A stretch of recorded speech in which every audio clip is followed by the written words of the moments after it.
kasih je. Sama-sama. Abang, apa yang abang tengok? Abang Nadi kan tengah tengok episod lepas Paralimpik. Sebab Abang Nadi terfikir nak buat topik mengenai golongan OKU. Sebab apa? Sebab Abang Nadi nak kali ni kita sendiri yang merasai pengalaman mereka. Terutama sekali golongan buta. Oh, menarik juga tu Abang Nadim. Kan? Kita jadikan topik minggu ni. Ya. Darwin, jom kita masuk ke undi. Dah pukul, dah masuk siaran ni. Jom. Okey. Abang Nadim. Abang Nadi yang penerbit ke dia orang yang penerbit? Apa-apa je lah. Okey, Jia Darwin, selamat bertugas. Okey. Mari kita bersama. Boom boom, ciki ciki boom. Ikut rendah irama. Boom boom, ciki ciki boom. Boom boom, ciki ciki boom. Hentak kaki bersama. Boom boom, ciki ciki boom. Mari ikut irama. Boom boom, ciki ciki boom. Boom boom, ciki ciki boom. Tepukkan tangan, goyangkan badan, kiri dan kanan. Bersama-sama, yeay! Boom boom, ciki ciki boom. Boom boom, ciki ciki boom. Boom boom, ciki ciki boom. Boom boom, ciki ciki boom. Boom boom, ciki ciki boom.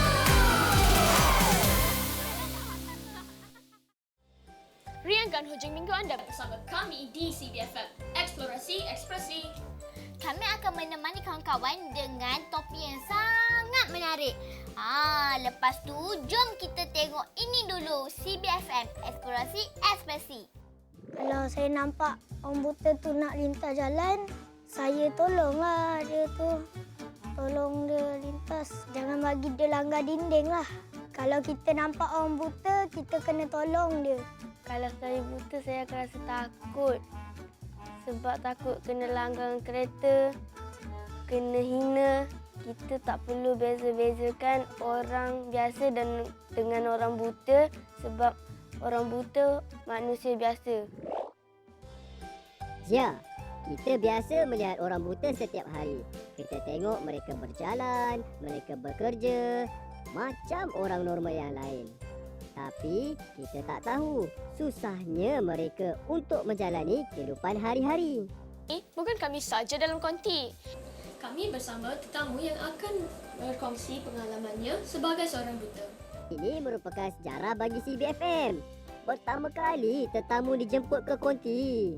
Selamat datang diucapkan kepada Encik Huzaifah Ahmad, Presiden Pertubuhan Pembangunan Orang Buta Malaysia. Apa khabar Encik Huzaifah? Terima kasih, khabar baik, Alhamdulillah. Encik Huzaifah, saya nak tanya sikit. Bagaimana dan sejak bila Encik menjadi buta? Okey, saya dilahirkan seperti kanak-kanak lain, normal, tapi bersama dengan sejenis penyakit yang dipanggil retinitis pigmentosa. Jadi penyakit ini adalah penyakit yang berkaitan dengan saraf. Dan saya mula hilang penglihatan saya berumur 5 tahun. Penglihatan saya akan hilang sedikit demi sedikit sehinggalah sekarang ini saya hanya tinggal 20 ke 15% sahaja penglihatan. Saya gambarkan macam ni. Saya berdasarkan cahaya, kalau cahaya tu terang saya boleh melihat objek, tapi saya tidak boleh mengenali objek tersebut. Contoh dia macam depan saya ni, saya nampak ada benda atas meja ni, tapi saya tak tahu benda ni apa. Sampai saya kena pegang sendiri. Ataupun kalau macam Jia atau Darwin ada depan saya tahu Jia dengan Darwin tu ada depan saya, tapi saya tak tahu siapa. Saya cuma nampak ada orang di depan saya. Tapi kalau ada cahaya di belakang dan ada orang di depan cahaya tu, saya akan nampak macam Jia pernah tengok wayang kulit? Oh, pernah? Okey, saya akan nampak macam tu, macam orang main wayang kulit tu. Kita akan nampak bayang di sebalik cahaya. Oh. Apakah cabaran dan bagaimana Encik Huzaifah menghadapinya? Cabaran pada saya menjadi seorang buta adalah apabila kita hilang penglihatan dan kita susah untuk bergerak. Sebagai seorang buta ni memang agak mencabar. Jadi saya cuma menghadapinya dengan percaya pada diri sendiri dan memotivasi diri sendiri bahawa tiada yang mustahil dalam hidup ini, sama ada kita buta ataupun normal. Bagaimana Encik Huzaifah pun mengenal pasti seseorang ke atau sesuatu tempat yang Encik hendak pergi? Untuk mengenali seseorang ataupun mengenali tempat itu, biasanya orang buta ni dia akan menggunakan kepekaan pada telinga dan hidung, iaitu melalui pendengaran dan bau. Saya biasanya mengenali seseorang tu melalui gaya dia berjalan, suara dan bau minyak wangi atau bau seseorang tu.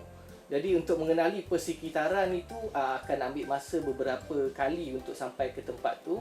Baru kita mengenali persekitaran tempat yang kita nak pergi itu melalui deria telinga saya dan deria rasa pada tapak kaki ataupun tangan. Sangat menarik perkongsian Encik Huzaifah tadi mengenai pengalamannya. Mesti banyak lagi yang kawan-kawan nak tahu. Tapi kita bagilah rehat dulu. Sambil-sambil itu, jom kita dengar lagu ini dari CBFM Eksplorasi Ekspresi.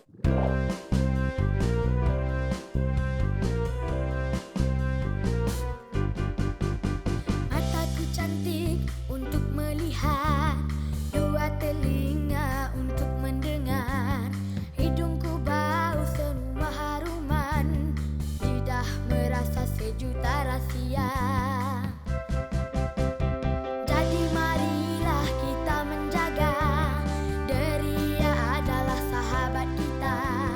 Ingatlah pada yang kurang upaya, mereka sabar menerima. Marilah kita membantu mereka. Semoga semua baik belaka.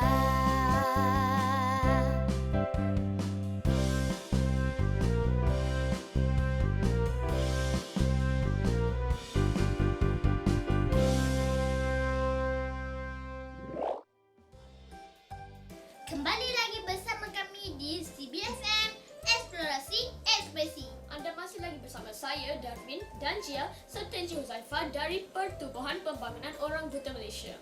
Darwin, nampaknya kita ada pemanggil pertama.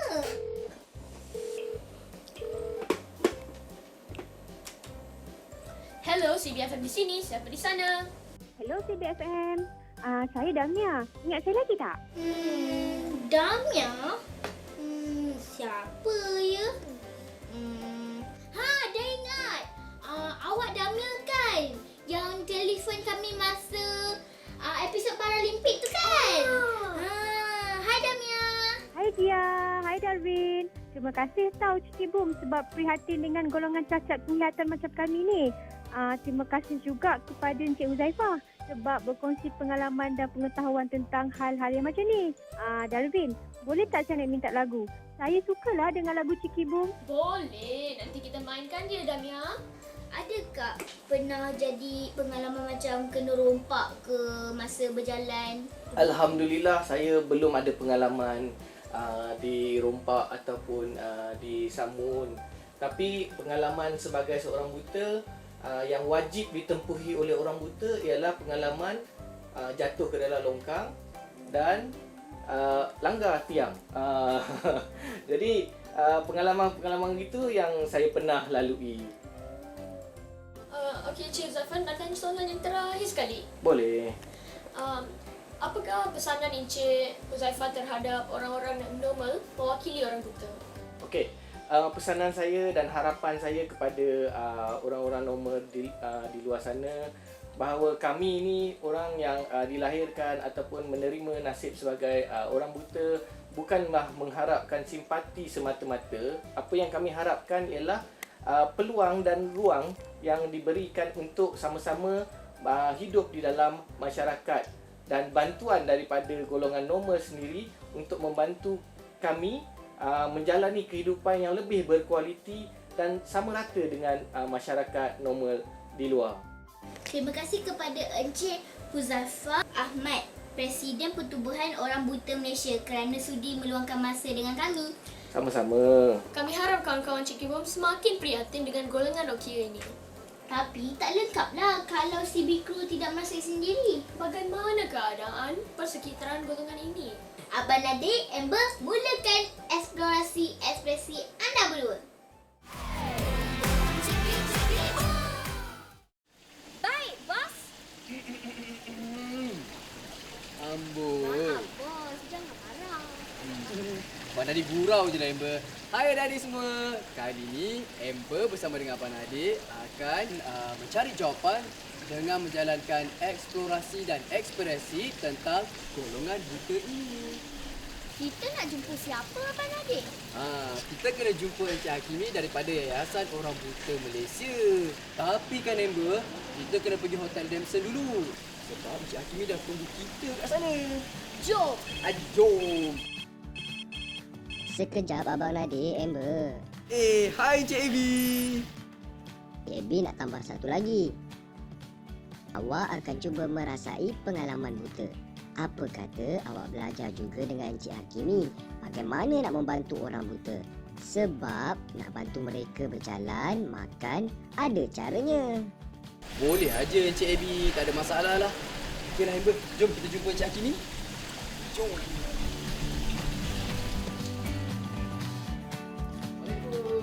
Waalaikumsalam. Encik Hakimi daripada Yayasan Orang Buta Malaysia. Ya, saya Hakimi dari Yayasan Orang Buta Malaysia. Saya Nadir, adik Amber. Kami daripada Cikibu. Hai Amber. Hai. Selamat datang ke Adamson Hotel Kuala Lumpur. Terima kasih. Cik Hakimi, saya sebenarnya nak mendalami sendiri macam mana orang buta melakukan aktiviti harian mereka. Yelah, tanpa melihat bukan sesuatu yang mudah kan? Ya, betul. Okey, Amber dan juga Nadir. Kat tangan saya ni ada dua batang tongkat yang lazimnya digunakan oleh OKU Perhatian. Okay, macam di sini kita boleh nampak ada dua saiz tongkat yang ada. Lazimnya kalau OKU Perhatian ni dia gunakan tongkat yang saiznya lebih kurang aras dada orang tu. Jadi kat sini saya mungkin boleh bagi Nadir dan juga Amber untuk alami sendiri macam mana untuk menjadi OKU Perhatian. Okey, macam kita boleh tengok dekat sini, tongkat ni pun dia ada berwarna putih kan? Warna putih ni sebenarnya dia adalah reflect. Dia boleh reflect, memantulkan cahaya pada waktu malam. Dan juga yang warna merah ni sebenarnya dia boleh memberi orang awam kesan yang mana ini digunakan oleh kesihatan. Tongkat ini sebenarnya untuk mengesan laluan yang akan dia lalu. Untuk tahu apa rintangan di hadapan. Ya, betul. Encik Hakimi, kalau tengok saya punya tongkat ni ada roda. Amber punya tak ada. Memang ini di antara jenis-jenis tongkat yang ada dalam pasaran. Ada tongkat yang mudah, yang bentuknya lebih ringkas seperti yang macam Amber pegang tu. Kalau tongkat macam ni, ianya lebih mudah untuk kita gunakan berjalan di bahagian luar bangunan. Contohnya kalau macam luar bangunan ni kan keadaan fizikalnya berbeza. Betul. Ada jalan raya, ada penghadang jalan, ada longkang, ada tangga. Jadi dia lebih mudah tak tersangkut. Itu tujuan dia. Kita memang ada sekumpulan sukarelawan dan sukarelawati yang berdaftar dan terlatih. Tetapi penlibatan mereka hanyalah secara separuh masa atau part time, bergantung kepada program dan keperluan lah. Biasanya kita akan mengajar mereka cara memimpin orang buta dengan kaedah yang betul. Kita juga akan memberitahu mereka apa yang tidak patut dilakukan, ya? Seperti menolak orang buta itu dari belakang atau menarik tangan, ya? Atau menarik tongkat. Saya mengharapkan polisi dan pemikiran rakyat kita lebih cenderung ke arah inklusif. Ya, segala pembangunan, segala polisi, segala kemudahan yang kita sediakan hendaklah bersifat inklusif. Dari segi pengangkutan, dari segi perkhidmatan di kaunter-kaunter bank, di hotel-hotel, di agensi kerajaan, hospital, klinik, mestilah mesra OKU. Sebab orang OKU pun sakit, perlu pergi klinik. Orang OKU pun memerlukan perkhidmatan bank. Ya? OKU juga memerlukan perkhidmatan mengangkutan awam. Tetapi adakah semua perkhidmatan ini sudah mesra OKU? Itu persoalan yang kita kena tanya. Kalau belum, dia harus diinklusifkan dengan kadar segera.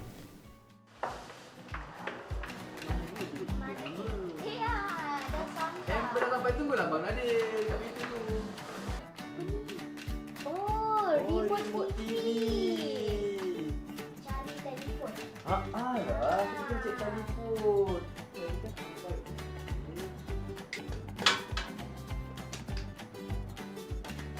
Dah macam pen.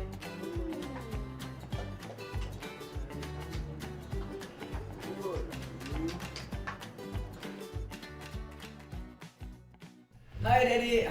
Tadi Abang Nadir dan Amber dah merasa menjadi orang buta. Sekarang ni kami jadi sukarelawan untuk membantu adik Andy kita untuk cari bilik 409 lah.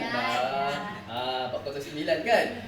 Dan adik Andy ni dia buta B berapa ni? B1+. B1+ dia hanya nampak cahaya saja. Betul tak Andy? Jadi kami jadi sukarelawan untuk bantu dia cari bilik 409. Okey, boleh kita mulakan? Boleh. Okey. Dan kita ikut kenan kelajuan ni. Baik, ini kita akan belok ke kanan.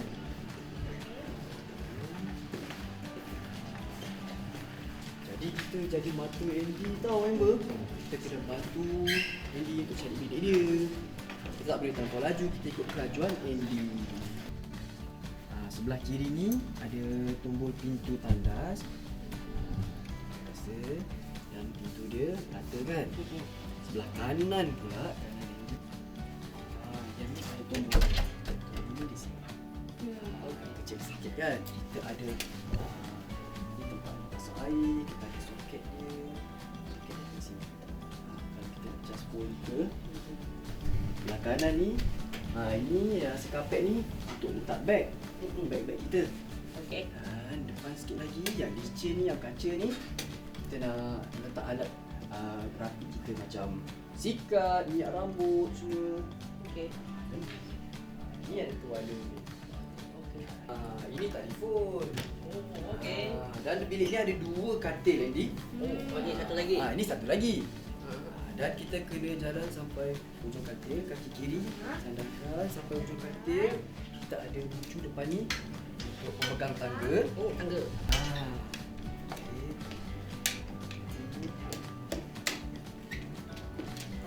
Kita dah sampai ke penghujung bilik. Wah, banyaknya makanan, Amber. Kita nak buat apa ni Cik Hakim ni? Kalau kita nak bantu Poki kelihatan hidangkan makanan, yang pertama kita kena pastikan posisi makanan tu sendiri. Posisi mestilah berada di tempat yang dia mudah kena pasti. Contohnya macam di sini kita nak hidangkan dia makan nasi bersama ada lauk. Yang pertama kita mesti letak nasi dia betul-betul di hadapan dia. Nasi tu sendiri berada dalam pukul 6 di dalam pinggan tu.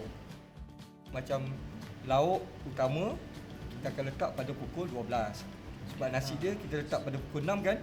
Dan macam sayur ni kita akan letak mungkin di sini kita tengok pukul 9 lebih sesuai. Sebelah pukul 3 tu dia ada keropok. Jadi lebih mudah dia kena pasti di mana terletak sayur, lauk dan juga keropok. Encik Hakimi nak tanya ni. Kalau makanan ni kita perlu bagi tahu ke jenis makanan tu? Mesti. Kita akan terangkan kepada dia apa jenis lauk utama yang ada. Macam di sini dia ada, kita ada filet ikan yang mana dia dalam filet ikan tu dia ada timun dan juga tomato. Bila kita letak pada pukul 12 tu dia boleh kena pasti. Dia boleh kena pasti pukul 12. Apa jenis lauk yang ada. Begitu juga macam dengan sayur. Macam sini sayur bayam. Sayur bayam. Kita bagi tahu sayur yang saya letak dekat pukul 9 ni ada sayur bayam. Sayur stew bayam. Jadi dia pun tahu yang stew bayam ni berkuah. Kalau nak sup, nak letak kat mana? Itu soalan yang baik.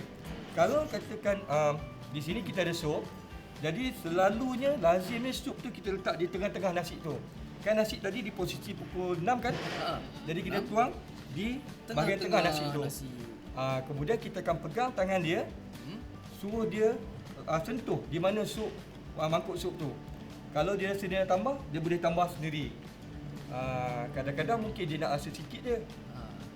Macam tu. Macam tu. Adik dapat tak? Tuan, ya sini kita susu darga kuku. Okey, kita ada isikan sup sayur kailan. Okey, tuan yang mana nak yang mana? Nasinya tak rasa pula supnya Amber. Sayur. Mana dapat sayur lah? Mana air ni? Dah lama makan air pula tak jumpa. Amber mana dapat ikan? Ya ke? Saya pun sama. Barulah rasa nikmat makan ikan. Adik-adik, jadi orang buta ataupun orang cacat penglihatan ni bukan mudah ya. Tengok Abang Nadir dengan Amber. Makan je pun dah susah. Belum lagi kita berada di luar. Nak melintas jalan kan Amber? Takutlah. Kereta, motosikal. Bahaya. Macam ni lah Abang Nadir. Makan tak kenyang, tidur tak lena. Adik-adik ingat tu adik-adik. Kena bantu. Kalau adik nampak orang buta ataupun cacat penglihatan ni di mana-mana, seelok-eloknya kita bantu mereka ya. Kalau tak pandai minta tolong orang dewasa lah. Sama lagi makan Amber? Kita akan jumpa ikan yang seterusnya setengah jam lagi. Okey. Kita makan lagi.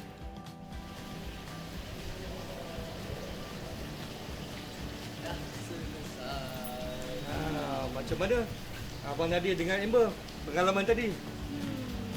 Susah jugalah jadi orang buta ni. Yelah, saya hampir menangis tadi sebab takut terlanggar barang yang ada kat dalam hotel ni. Betul tu Amber. Nak makan pun susah tau. Abang Nadir, nasi Abang Nadir dengan lauk dah bercampur-campur dah. Tadi kita baru cuba dalam bilik, dalam bangunan, dalam tempat kafe. Macam mana kalau kita dekat jalan luar sana kan? Mesti lagi susah. Yelah, dengan kereta, motosikal. Takutlah. Jadi lepas ni adik-adik dah tahulah macam mana nak bantu orang buta. Baiklah, nampaknya tugasan kita sebagai CB Crew sudah pun selesai. Kami mengucapkan ribuan terima kasih kepada Encik Hakimi daripada Yayasan Orang Buta Malaysia dan juga adik Andy yang telah berikan banyak pengalaman yang cukup bernilai kepada kami berdua. Kalau kawan-kawan nak tahu lebih lanjut tentang Yayasan Orang Buta ni, kawan-kawan boleh layari laman sesawang www.mfb.org.my. Kita kembali semula kepada Jia dan Darwin di CBFM Eksplorasi Ekspresi. Pada pendapat saya, kita perlu melayan orang buta dengan baik dan lemah lembut sebab dia istimewa. Rasa macam kesianlah kat dia. Kita untung dapat ada mata. Tak tahu nak dekat sana. Kita kena rasa kesian kat diorang sebab kita ada mata. Diorang tu tak nampak, buta. Darwin, macam tu je pengalaman menjadi orang buta. Sedangkan Abang Nadir dengan Amber tu tutup mata sekejap pun dah risau. Yalah, saya sebenarnya kagum dengan orang buta ni. Sebab walaupun mereka tak boleh tengok, tetapi mereka tetap melakukan perkara seperti kita yang normal. Jadi, kita kenalah prihatin dengan golongan ini. Bantu mereka sekiranya mereka memerlukan pertolongan. Sekiranya kawan-kawan ada komen ke, pandangan ke, bolehlah hantar ke Facebook, Instagram Cikibum TV 2. Ataupun emailkan saja kepada cikibumtv2@gmail.com. Sehingga jumpa lagi, saya Darwin. Dan saya Jia. Eksplorasi Ekspresi bersama Cikibum. Bye.